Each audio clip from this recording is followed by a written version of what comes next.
रामपुर गांव में ठंड अपने चरम सीमा पर थी। रात के समय गांव में तेज ठंडी हवाएं चल रही थीं, जो कि लोगों के हड्डियों तक को जमा देने वाली थीं। गांव में ठंड से लोग अपने अपने घरों में दुबके हुए थे, लेकिन रामू के पास घर में बैठने का आराम कहाँ। वह गरीब था और उसकी रोजी रोटी जंगल से लकड़ी काटकर बेचने पर ही निर्भर थी। एक दिन की बात है, घर से रामू कुल्हाड़ी लेकर भारी ठंड में जंगल में लकड़ी काटने निकल पड़ता है। जंगल जाते ही रामू पेड़ की सूखी टहनियों को काटने लगता है। थोड़ी देर बाद रामू कुल्हाड़ी से लकड़ी काटते काटते उसके हाथ सुन्न पड़ जाते हैं, लेकिन उसे घर लौटने से पहले अपना काम पूरा करना था। कड़कड़ाती ठंड थी, आसमान में काले बादल घिरे हुए थे और हल्की बर्फबारी भी हो रही थी। तभी जंगल के रास्ते से दो बुजुर्ग ठंड से कांपते हुए आते हैं। वो लोग ठंड से अकड़ रहे थे। एक बुजुर्ग ने कांपती आवाज में रामू से कहा, बेटा, हम ठंड से अकड़ रहे हैं। अगर तुम्हारे पास अलाव जलाने का कोई साधन हो तो हमें थोड़ा शरीर गर्म करने के लिए अलाव जलाकर दे सकते हो क्या? रामू को उनकी हालत देखकर दया आने लगती है। रामू ने जल्दी से लकड़ियों का ढेर लगाया और आग जला दी। आइए चाचा, अलाव जला दिया है। आ जाइए, आग के सामने बैठिए, इस आग से हाथ सेंक लीजिए। तभी वो दोनों बुजुर्ग अपना शरीर गर्म करने के लिए अलाव के सामने बैठ जाते हैं। तभी उनमें से एक बुजुर्ग रामू से कहता है, बेटा, भगवान तेरा भला करे। अगर आज तुम नहीं होते तो हम यहीं जंगल में ठंड से मर जाते। रामू मुस्कुराया, लेकिन उसे घर जाने की जल्दी थी। उसने लकड़ियों का गट्ठर उठाया और कहा, चाचा, अब मुझे घर जाना होगा। बहुत देर हो चुकी है और मेरे घर मेरी माँ, मेरी पत्नी और बेटा घर पर मेरा इंतजार कर रहे होंगे। ठंड और बढ़ रही है, रात होने से पहले मुझे घर पहुंचना जरूरी है। हाँ बेटा, तू जल्दी निकल, ये ठंड किसी की भी जान ले सकती है।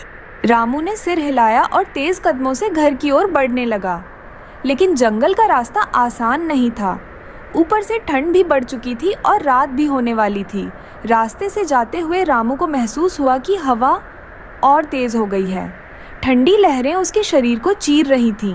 अंधेरा गिरने लगा था और रास्ते पर ठंड कोहरा फैल चुका था।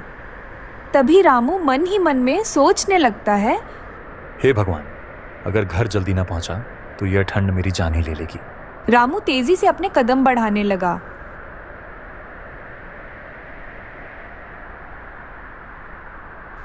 पर कुछ ही दूर चलने के बाद अचानक उसका पैर एक गड्ढे में घुस जाता है और वह धड़ाम से उस गड्ढे में गिर पड़ता है। उसके सिर पे जो लकड़ियों का गट्ठर था वो दूर जा गिरता है। तभी रामू चिल्लाने लगता है, हे भगवान, मेरा पैर तो गड्ढे में घुस गया है, अब मैं क्या करूं? रामू ने उस गड्ढे से निकलने की कोशिश की, लेकिन ठंड ने उसके शरीर को कमजोर कर दिया था। तभी उसे पास से किसी के कराहने की आवाज सुनाई दी। ये किसकी कराहने की आवाज है? कोई भूखा जानवर तो नहीं? तभी रामू ने इधर उधर देखा और पाया कि एक आदमी ठंड से कांपता हुआ जमीन पर गिरा पड़ा था। उसके कपड़े पूरी तरह से बर्फ के पानी से भीग चुके थे और उसकी सांसें बहुत धीमी थीं। अगर इस आदमी को इस भयानक जंगल में ऐसे ही छोड़ दिया तो इसे कोई ना कोई जानवर खा जाएगा। अगर ये आदमी जानवर से भी बच गया तो इसे ये कड़कती ठंड मार देगी। इसे इस जंगल में मैं अकेला नहीं छोड़ सकता। रामू ने हिम्मत जुटाकर उसे उठाया। अब रामू के एक कंधे पर लकड़ी का बोझा था और दूसरे कंधे पर बेहोश हुआ आदमी। लेकिन रामू ने हार नहीं मानी और रामू इतने कड़कती और बर्फबारी ठंड में आदमी को और लकड़ी के बोझे को अपने कंधे पर उठा के जंगल के रास्ते से गांव की तरफ चला जा रहा था। दूसरी तरफ रामू के घर पर उसकी माँ, पत्नी और बेटा चिंतित बैठे थे। तभी रामू की पत्नी कहती है, हे भगवान, इतनी रात हो गई, अभी तक रामू नहीं आया। कहीं कुछ अनहोनी तो नहीं हो गई? बहू, मेरा दिल बहुत घबरा रहा है। आज ठंड भी कुछ ज्यादा ही है। रामू का बेटा भी अपने पिता के इंतजार में दरवाजे के पास बैठा था।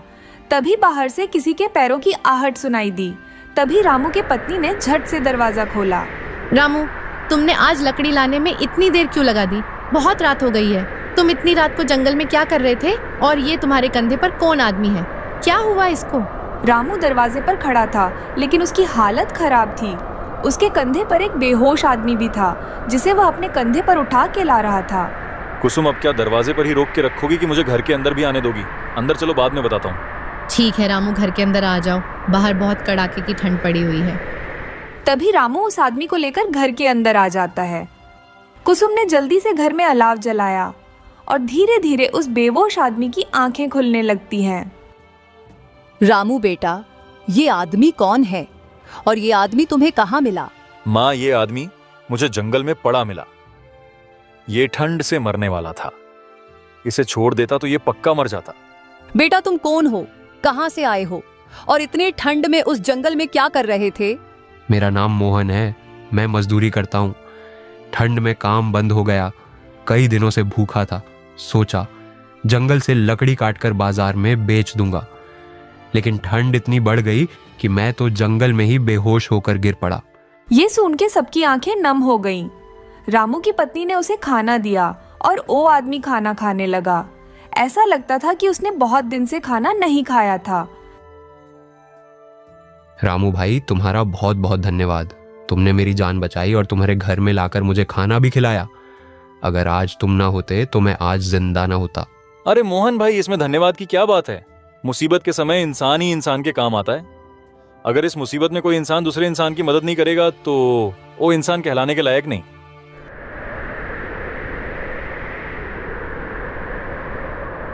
दूसरी तरफ गांव में ठंड ने कोहराम मचा रखा था। कई गरीब परिवारों के पास कंबल तक नहीं थे। बच्चे ठंड से कांप रहे थे। कई लोग इस ठंड से बीमार पड़ रहे थे। दूसरी तरफ रामू ने ठान लिया कि वह गांव के गरीब लोगों की मदद करेगा।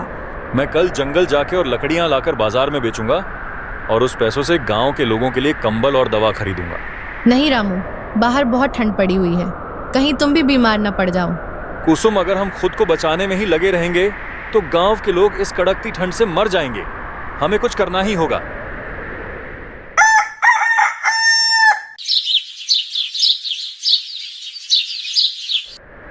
अगले दिन रामू और मोहन फिर जंगल जाने के लिए निकल पड़ते हैं, लेकिन इस बार ठंड और भी ज्यादा बढ़ गई थी। दोनों जल्दी जल्दी लकड़ियां काटने लगे। तभी अचानक जोरदार हवा चलने लगी और ठंडी लहरें तेज हो गईं। जंगल में कुछ भी साफ नहीं दिख रहा था। रामू भाई, ये ठंड और तेज हो रही है। हमें जल्दी घर लौटना होगा, नहीं तो हम इस ठंड से मर जाएंगे। बस मोहन, थोड़ी और लकड़ी ले लेते हैं। इस लकड़ियों से गांव के लोगों की मदद हो जाएगी। गांव के लोगों को लकड़ियों की बहुत ज्यादा जरूरत है। एक तरफ रामू और मोहन जंगल में लकड़ी काटने में व्यस्त थे। ठंडी हवाएं पेड़ों के बीच से गुजरती हुई डरावनी आवाज कर रही थी। हर झोंका शरीर में सुइयों की तरह चुभ रहा था। मोहन, ऐसी ठंड तो मैंने कभी महसूस नहीं की लगता है। आज प्रकृति ने कसम खा ली है कि हमें घर नहीं पहुंचने देगी। हाँ रामू भाई, ये ठंडी हवाएं तो जैसे हमारी जान लेने पर तुली हैं। हर सांस भारी लग रही है। जंगल के पेड़ भी ठंड से झुक चुके थे। पेड़ को पत्तियां कांप रही थीं, मानो वह भी इस ठंड से डर रही हो। रामू के हाथ की उंगलियां सुन्न पड़ चुकी थीं, लेकिन लकड़ी काटनी थी क्योंकि घर का चूल्हा इन्हीं लकड़ियों से जलता था। ठंडी हवाओं के साथ साथ अब आसमान में बादल भी घिरने लगे थे। सूरज की रोशनी धुंधली हो गई थी। रामू की सांसें तेज हो रही थीं। मोहन, अगर हम इस जंगल में और रुके तो ठंड हमें जिंदा नहीं छोड़ेगी। चलो रामू भाई, जल्दी से लकड़ियों का गट्ठर बनाकर इस जंगल से जल्दी निकलते हैं। ठीक है मोहन, अभी लकड़ियों का गट्ठर इकट्ठा करते हैं और घर जाने के लिए निकल पड़ते हैं। लकड़ियां इकट्ठा करते समय रामू के हाथ कांप रहे थे। हर सांस के साथ उसकी छाती में ठंड की सुइयां चुभ रही थीं। दोनों ने लकड़ियों का गट्ठर उठाया और गांव की ओर चल पड़े। रास्ते में ठंडी हवाओं के थपेड़े उनके चेहरों को झुलसा रहे थे। रामू की आंखें पानी से भर आईं, लेकिन वह आंसू नहीं थे। ठंड इतनी थी कि उसकी वजह से रामू की आंखों से पानी टपक रहा था।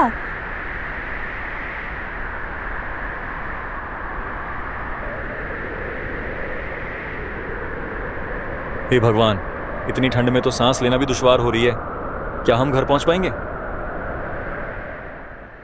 दूसरी तरफ गांव में ठंड का कहर बढ़ता जा रहा था। कई लोग ठंड से बीमार पड़ गए थे। बच्चों के होंठ नीले पड़ गए थे। रामू के पड़ोसी का छोटा बच्चा ठंड से कांप रहा था। उसकी माँ की आंखों में आंसू थे। रामू भैया, इस ठंड ने तो हमारी जान ही ले ली है। न जाने ये कब खत्म होगी।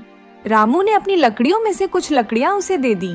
बहन, ये लकड़ियों से अलाव जलाकर अपने बच्चे का शरीर गर्म रखो। भगवान हम सबकी रक्षा करेंगे। रामू जब घर पहुंचा तो उसके परिवार वालों ने राहत की सांस ली। उसकी माँ ने रामू और मोहन को गर्म कंबल ओढ़ाया। तभी रामू की माँ रामू से बोलती है, बेटा, इस ठंड में जंगल में लकड़ी काटने मत जाया कर, जान का खतरा है। माँ, अगर मैं इस ठंड से डर गया और लकड़ी काटने जंगल नहीं गया तो हम भूखे मर जाएंगे और गांव के लोग भी इस ठंड से मर जाएंगे।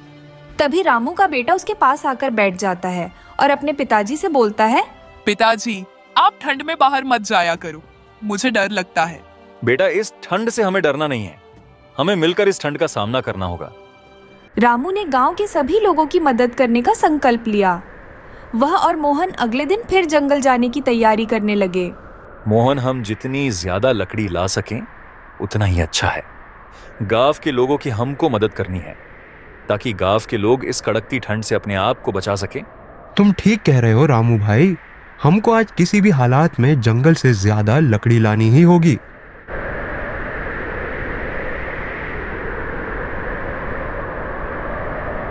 थोड़ी देर बाद रामू और मोहन जंगल में लकड़ी काटने लगते हैं। आज भी ठंड इतनी ज्यादा थी कि दोनों से लकड़ी काटना भी मुश्किल हो रहा था। उतने में वहाँ इतने कड़कती ठंड में एक बुढ़िया आ जाती है। बेटा, मेरे घर में अलाव जलाने के लिए लकड़ियाँ ही नहीं है, तो क्या तुम लोग मुझे एक बोझा लकड़ी दे सकते हो क्या? मेरे घर 2 दिन से अलाव नहीं जला है और मैं भी बहुत दिन से बीमार हूँ, लेकिन घर में लकड़ी न होने की वजह से मुझे मजबूरी में जंगल लकड़ी लेने आना ही पड़ा। अम्मा, मजबूरी इंसान को कुछ भी काम करवा सकती है, तुम चिंता मत करो। आप ऐसा करो, आप घर चली जाओ, मैं आपके घर लकड़ी का बोझा लेकर आऊंगा। ठीक है बेटा, लेकिन लकड़ियों का बोझा मेरे घर याद से लेकर आना, नहीं तो घर में चूल्हा नहीं जल पाएगा। अम्मा, तुम चिंता मत करो, मैं याद से शाम होने से पहले आपके घर लकड़ी का बोझा लेकर आऊंगा। उतना कह के बूढ़ी अम्मा वहाँ से अपने घर वापस चली जाती है। इधर जंगल में ठंड का प्रकोप और भी बढ़ जाता है। जैसे तैसे रामू और मोहन थोड़ी और लकड़ी काट लेते हैं। थोड़ी देर होने के बाद मोहन रामू से कहता है, रामू भाई, आज भी ठंड का प्रकोप जारी है। हम ऐसा करते हैं, अभी हम घर को वापस लौट जाते हैं। अभी तो हमारे पास लकड़ियाँ भी बहुत हो चुकी है, अभी लकड़ी काटना बंद कर देते हैं और घर चलते हैं। ठीक है मोहन, तुम सही कह रहे हो, चलो लकड़ियों के गट्ठर बांध लेते हैं और घर चले जाते हैं। उससे पहले हमको उस बूढ़ी अम्मा के घर जाके एक लकड़ी का भी बोझा देना होगा, नहीं तो उस बूढ़ी अम्मा के घर आज खाना ही नहीं बनेगा। हमारे वजह से किसी को भूखा नहीं सोना पड़ना चाहिए। उतना कह के रामू और सोहन लकड़ियों के गट्ठर को अपने सिर पर उठा के जंगल के रास्ते से घर के ओर निकल पड़ते हैं। थोड़ी देर बाद रामू और मोहन उस बूढ़ी अम्मा के घर पहुंच जाते हैं।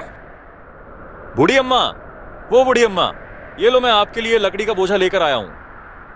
तभी बूढ़ी अम्मा घर के बाहर आ जाती है और कहती है, बेटा, बहुत बहुत धन्यवाद तुम्हारा, तुमने एक बूढ़े इंसान की मदद की। भगवान तुम्हारा और तुम्हारे परिवार को हमेशा खुश रखे। इतना सुन के रामू और मोहन वहाँ से घर की तरफ निकल पड़ते हैं। दोनों घर पहुँच जाते हैं। तभी रामू मोहन से कहता है, मोहन, ये ठंड तो हमें मार डालने पर तुली है, लेकिन हमें गांव वालों के लिए लकड़ियां लानी ही होंगी। उतना बोल के रामू की पत्नी घर के बाहर आ जाती है। कुसुम रामू से कहती है, रामू, आप दोनों जंगल से लकड़ी लेके आ गए क्या? लकड़ी तो लेकर आ गए हो, तो अब ठंड में बाहर क्यों खड़े हो? जल्दी से घर के अंदर आ जाओ। मैंने तुम दोनों के लिए घर में अलाव जलाकर रखा हुआ है, तो आप दोनों जल्दी से घर के अंदर आ जाओ। नहीं नहीं कुसुम, हमें जंगल जाकर और भी लकड़ी लानी है, तो हम अंदर नहीं आ सकते। हम और लकड़ी लाने जंगल जा रहे हैं।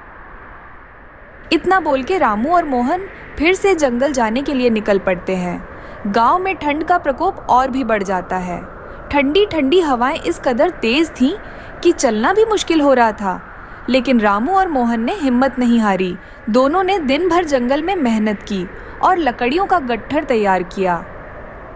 ठंड से उनके चेहरे लाल हो चुके थे। रामू भाई, अगर ये ठंड और बढ़ गई तो न जाने क्या होगा। भगवान पर भरोसा रखो मोहन, हम ये ठंड का कहर भी झेल लेंगे। रामू और मोहन ने जंगल से दिन भर लकड़ियां काटी, लेकिन ठंड की हवा लगातार बढ़ रही थी। ऐसा लगता था जैसे सर्द हवाएं जंगल की घनी शाखाओं से निकलकर सीधे उनके शरीर को चीर रही थीं। मोहन, ये ठंड तो मौत की तरह महसूस हो रही है। अगर जल्दी घर नहीं पहुंचे तो शायद हम घर जिंदा ना लौट सकें। हाँ रामू भाई, अब हमें जल्दी से जल्दी घर लौटना होगा। ये ठंड कोई भी इंसान को मार सकती है। उन दोनों ने लकड़ियां उठाईं और घर की ओर चल पड़े, मगर रास्ता इतना कठिन हो गया था कि हर कदम उनके लिए भारी पड़ने लगा। ठंडी हवाएं उनके चेहरे पर थपेड़ों की तरह पड़ रही थीं। उनके गले में सूखापन था और शरीर थक कर चूर हो गया था। तभी रामू मन ही मन में भगवान को कहता है, हे भगवान, अगर ऐसी ही ठंड रही तो न जाने हमें कितनी मुश्किलों का सामना करना पड़ेगा। रामू और मोहन ने कठिन संघर्ष करते हुए घर की ओर कदम बढ़ाए। ठंडी हवाएं हर पल उनके शरीर में सुइयों की तरह चुभ रही थीं। रामू और मोहन का चेहरा अब रंगहीन हो चुका था और उनके शरीर की नसें सुन्न होने लगी थीं। लेकिन रामू को अपने परिवार की चिंता थी। तभी रामू और मोहन रास्ते में एक पेड़ के नीचे आराम करने के लिए खड़े हो जाते हैं। तभी रामू मोहन से कहता है, मोहन, मुझे मेरी माँ, पत्नी और मेरे बेटे का चेहरा याद आता है। अगर मैं जल्दी घर नहीं पहुंचता तो शायद मेरी चिंता उन्हें खा जाएगी। इतना कह के रामू और मोहन घर के रास्ते से निकल पड़ते हैं। गांव पहुंचते ही रामू ने देखा कि गांव का दृश्य भी बदल चुका था। जगह जगह लोग अपने घरों में अलाव जलाकर बैठे थे, लेकिन उनके चेहरों पर भी डर और चिंता की लकीरें दिख रही थीं। ठंड के कहर ने हर किसी को परेशान कर रखा था। मोहन, हर कोई इस ठंड से लड़ रहा है और मुझे अब जल्दी घर पहुंचना होगा। रामू और मोहन किसी तरह लकड़ियों के साथ घर पहुंचे। रामू की पत्नी और माँ ने राहत की सांस ली। तुम दोनों थक गए हो, ये ठंड तो मौत से भी बदतर है। हाँ कुसुम, अब घर पहुंचने के बाद लगता है कि हम जीवित बच गए हैं। यह ठंड जैसे हमसे जंग लड़ रही हो, लेकिन हमें इसके आगे घबराना नहीं है। हमें गांव वालों की मदद करनी होगी। जल्दी से उस बैलगाड़ी में लकड़ियां डालकर हमें गांव वालों को मदद पहुंचानी है। थोड़ी देर के बाद सभी ने बैलगाड़ी में लकड़ियों के गट्ठर डाल दिए और रामू और मोहन लकड़ियों की बैलगाड़ी लेकर गांव में लकड़ी देने के लिए निकल पड़ते हैं। ऐसा लग रहा था कि ठंड की वजह से बैल भी आगे नहीं चल पा रहे थे। बैल भी इस कड़कती ठंड से डर रहे थे। जैसे तैसे बैल आगे जाने लगते हैं। थोड़ी देर में रामू और मोहन ने गांव वालों के घर घर जाकर लकड़ियां पहुंचानी शुरू की। रामू और मोहन की मदद से गांव के कई परिवारों के घरों में आग जलने लगी और गांव वालों को ठंड से थोड़ी राहत मिल पाई। थोड़ी देर में रामू और मोहन बैलगाड़ी लेके घर आ जाते हैं। तभी रामू की माँ रामू से कहती हैं, बेटा, तुम सचमुच भगवान के रूप में हमारे बीच हो। अगर तुम न होते तो हम इस ठंड से न बच पाते। माँ, यह हमारी जिम्मेदारी है। जब तक गांव में किसी को भी मदद की जरूरत हो, हम नहीं रुकेंगे। वहीं दूसरी ओर रात का समय आ चुका था। ठंड अब और भी बढ़ चुकी थी। लोग अपने अपने घरों में अलाव जलाकर बैठे थे। सड़कें सुनसान हो चुकी थीं और हवाएं इतनी तेज हो गई थीं कि मानो वे घरों में घुसने की कोशिश कर रही हों। रामू और मोहन ने तय किया कि अगली सुबह वे फिर से जंगल जाएंगे ताकि और लकड़ियां इकट्ठा कर सकें। रामू भाई, ये ठंड हमें कमजोर करने की कोशिश कर रही है, लेकिन हमें हार नहीं माननी चाहिए। हाँ मोहन, इस ठंड का सामना करने के लिए हमें मजबूत रहना होगा। अगर हम हार मान गए तो गांव के बाकी लोग क्या करेंगे? अगले दिन रामू और मोहन फिर से जंगल लकड़ी लाने निकल पड़ते हैं, लेकिन इस बार रामू और मोहन बैलगाड़ी लेकर जंगल जा रहे थे ताकि ज्यादा से ज्यादा लकड़ी जंगल से ला सके। ठंड का असर अब और भी तेज हो गया था। पेड़ झाड़ी की मार से अपनी शाखाएं झुका चुके थे और हर कदम उठाना जैसे मौत से संघर्ष करना हो। थोड़ी देर बाद रामू और मोहन बैलगाड़ी लेकर जंगल पहुंच जाते। मोहन, देखो, इस ठंड ने तो जंगल की सारी हरियाली को ही मार डाला है। पेड़ों की जड़ें भी ठंड से कांप रही हैं। हाँ रामू भाई, ऐसा लगता है जैसे ठंड ने यहाँ के हर जीव को अपनी गिरफ्त में ले लिया हो। पर हमें हार नहीं माननी है। हमें लकड़ियाँ तोड़नी ही होंगी ताकि गांव वालों को और मदद मिल सके। इस बार रामू को और मोहन को लकड़ी काटने में ज्यादा समय नहीं लगा, लेकिन रामू की उंगलियां बर्फीली ठंड से सुन्न हो चुकी थीं। उसकी आंखें लाल हो गई थीं और सांस लेना भी मुश्किल हो रहा था। फिर भी उसने हिम्मत नहीं हारी। मोहन, हमारी मुश्किलें इस ठंड से कहीं गुना ज्यादा हैं, लेकिन जब तक लोग हमारे से मदद की उम्मीद कर रहे हैं, हम रुक नहीं सकते। उतने में ही जंगल में जंगल का अधिकारी आ जाता है और रामू और मोहन से कहता है, यहाँ क्या हो रहा है?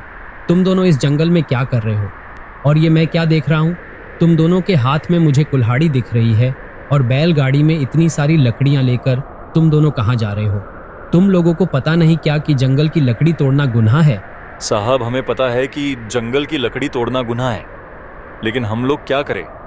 हमारे गांव में ठंड इतनी पड़ी है कि गांव के लोग इस कड़कती ठंड से मर रहे हैं। इसीलिए हमें मजबूरी में जंगल से लकड़ी तोड़नी ही पड़ी।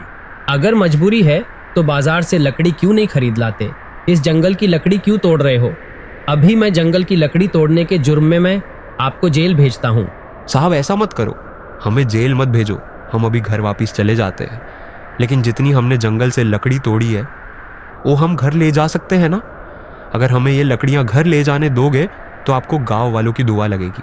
ठीक है, ले जाओ ये लकड़ियां, लेकिन अगली बार इस जंगल में लकड़ी तोड़ने मत आना, समझ गए क्या? अब की बार तो मैं आप लोगों को जाने दे रहा हूँ, लेकिन दूसरी बार अगर तुम लोग मुझे लकड़ी तोड़ते हुए इस जंगल में दिखे तो मुझसे बुरा कोई नहीं होगा। अब अपनी बैलगाड़ी लेके जल्दी इस जंगल से निकल जाओ। तभी रामू और मोहन लकड़ियों की बैलगाड़ी को लेकर घर के रास्ते से निकल पड़ते हैं। घर वापस लौटते हुए रामू और मोहन ने महसूस किया कि इस ठंड का असर अब हर जगह फैल चुका है। थोड़ी देर में रामू और मोहन लकड़ियों की बैलगाड़ी लेकर गांव पहुंच जाते हैं। तुम दोनों ने हमारे गांव वालों की जान बचाई है। गांव वाले हमेशा तुम्हारे आभारी रहेंगे। कुसुम, जब तक हम सब एक दूसरे के साथ हैं, कोई भी ठंड हमें नहीं हरा सकती। मोहन, आज गांव में सब लोग सुरक्षित हैं। ठंड से लड़ने के बाद हमें इस आपदा से एक नई सीख मिली है। एकता ही हमारी सबसे बड़ी ताकत है। अब गांव में ठंड की किसी भी वजह से डर नहीं था, क्योंकि गांव वाले जानते थे कि वे जब भी एकजुट होंगे कोई भी मुश्किल उन्हें पराजित नहीं कर सकेगी। इस कहानी से हमें ये सीख मिलती है कि अगर हम सभी एक दूसरों की मदद करें तो कोई भी मुश्किल का सामना कर सकते हैं। ये कहानी आपको कैसी लगी? अच्छी लगी होगी तो वीडियो को लाइक और चैनल को सब्सक्राइब कर लेना, ताकि ऐसे ही सीख देने वाली वीडियो मैं आपके लिए लाती रहूंगी।